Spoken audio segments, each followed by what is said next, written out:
Ok les gars, on est parti, on va commencer rapidement pour changer avec DeFi Lama. Alors, au niveau de la TVL, on était à 82, on passe à 83, donc rien de significatif. Au niveau des ETF inflow, vous voyez que de jour en jour, on continue les outflows, donc pour l'instant, ça suit pas. La stablecoin market cap, même chose.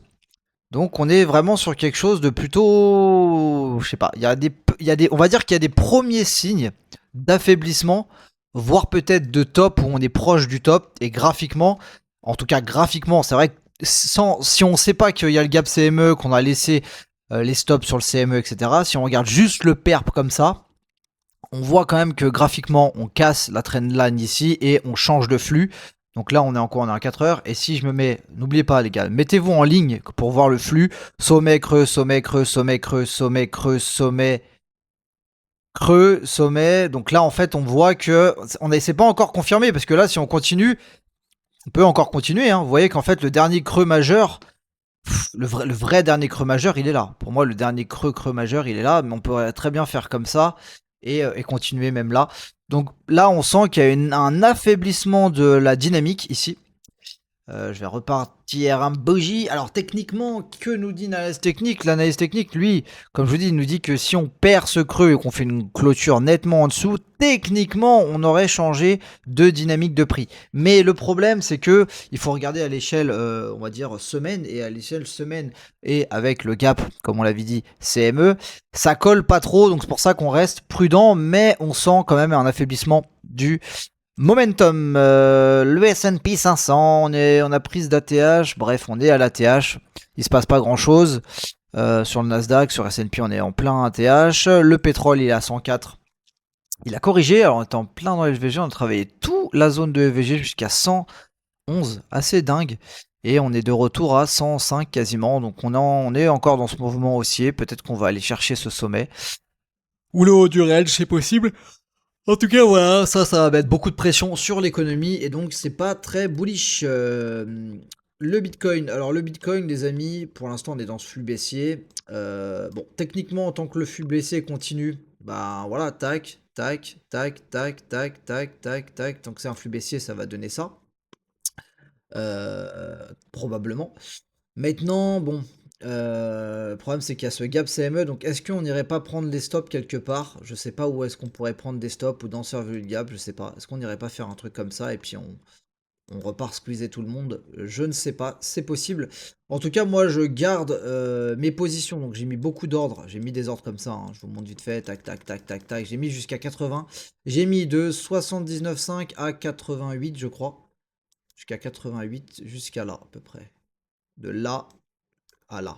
J'ai mis tout ça, c'est tous mes ordres. Donc j'ai mis vraiment beaucoup d'ordres de short. J'ai mis le même montant à chaque fois, comme ça au moins ça me fait un prix moyen. Donc mettons que le prix fasse ça et qu'il fasse ça, et ben en fait tous mes ordres seront exécutés et j'aurai un prix moyen d'achat qui sera par ici. Vous voyez ce que je veux dire? Et quand ça va se retourner, bah je serai très vite en gain. Donc ça va être pas mal. Enfin quand ça va sur... Si ça se retourne, parce qu'on peut très bien aussi monter en ligne droite, tout est possible en trading. Voilà, Ethereum est plus faible que Bitcoin. Sur Ether, c'est très propre, très net ce qu'on fait. Tac, tac, tac, tac, tac, tac. Donc là, on sent que, voilà. On laisse vraiment, tac, tac, on laisse du sommet, tu vois. Donc, on sent bien que, clac, on va venir liquider tout le monde au bout d'un moment et rentrer dans Survey Gap. Enfin, c'est le scénario qui nous pend au nez pour le moment. Enfin, en tout cas, il faut rester attentif. Mais après, si on est honnête, ça reste quand même un peu une fin de dynamique haussière avec un début de dynamique baissière, si on est honnête, si on regarde que l'analyse graphique, si on ne prend pas le reste en considération. Voilà, sur Solana, c'est pire puisqu'il a été beaucoup plus faible que Ether et que Bitcoin et on est déjà dans quelque chose de baissier sur Solana, on a repris une tendance baissière. Personnellement, je suis en short sur Solana, j'ai mon stop loss qui se situe, je crois, par là, quelque chose comme ça. Je peux très bien faire, c'est vrai que si le BTC va là, je peux très bien faire squeeze potentiellement. Après, si j'ai de la chance et qu'on continue au nord, le trade va être très gagnant, très intéressant. Donc je sais pas. En tout cas, voilà, j'ai pris un petit risque parce que j'étais pas du tout exposé. Parce que tant que le Bitcoin, lui, ne remonte pas là-haut, moi je ne suis pas exposé en short. Ma seule position que j'ai prise tout à l'heure, c'était sur Solana parce que je le voyais faible. Donc j'ai décidé de prendre un short avec un stop loss par là. Euh, bon, comme d'hab, hein, en général, quand je prends une position, il y a des bonnes chances qu'elle pète. On n'est pas des génies du trading ici, on dit la vérité, donc voilà. Et puis on verra ce que ça donne. Voilà. Quoi d'autre, quoi d'autre. Le dollar, ça fait un moment qu'on n'a pas regardé le dollar, le DY6, le dollar. Donc on est venu taper le run, gap. Est-ce qu'on a comblé le gap? Pas complètement. On a comblé une partie du gap et là on est en train de se faire rejeter pour une continuation peut-être baissière du dollar. Donc ouais, tac, rebond. Bon, à voir ce qui se passe, mais techniquement, bon, on aurait pu rebondir jusqu'à aller peut-être un peu plus bas. Voilà, donc le dollar toujours dans un range assez faible, assez fébrile mine de rien. C'est surtout le pétrole qui est fort. Et puis voilà les amis. Donc sur Bitcoin, quoi en attendre? Bah écoutez, à court terme, le flux est baissier. Hein, le flux était baissier à court terme. Alors est-ce que je peux retourner à mon graphique ou parce que j'ai pas envie de me taper tout ça à la main. Donc à court terme, comme je disais, le flux est baissier, les amis. Et quelle prochaine zone peut nous faire office de rebond pour aller chercher plus haut? On va passer en daily, regardez si on a...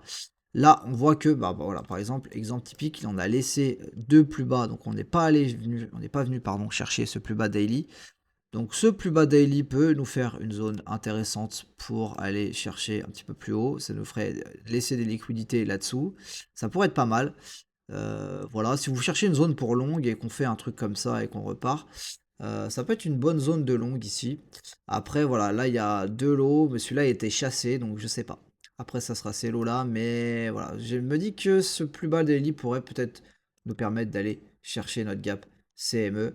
En attendant, on va laisser peut-être ça de tracer ou pas, en vrai, parce qu'après c'est chiant, j'arrive pas à les enlever.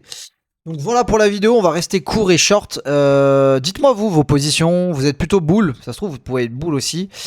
Et puis après il y a un autre scénario qu'on n'a pas parlé, je vais vous le donner en 2 minutes, c'est que très souvent dès qu'on fait la déviation et qu'on réintègre, on retrace dans la zone de RLZ en fait. Donc ce qui est possible aussi, ça serait de retracer en RLZ sous ces lots.